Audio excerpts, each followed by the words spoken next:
எப்போ பார்த்தாலும் ரீல்ஸ்னு. காலேஜில் அசைன்மெண்ட் கொடுத்தாங்க, ஃபஸ்ட்டு முடிச்சியா? அதெல்லாம் அப்புறம் பார்த்துக்கலாம். இப்போ நீ வா. ஏய், நேசத்துக்கும் பாசத்துக்கும் தேசம் ஒன்றும் தேவையில்லை.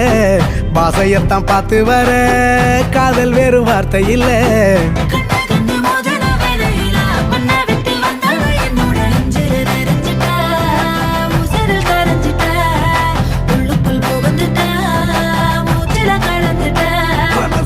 முளைச்சு பறக்கதையாத்தே.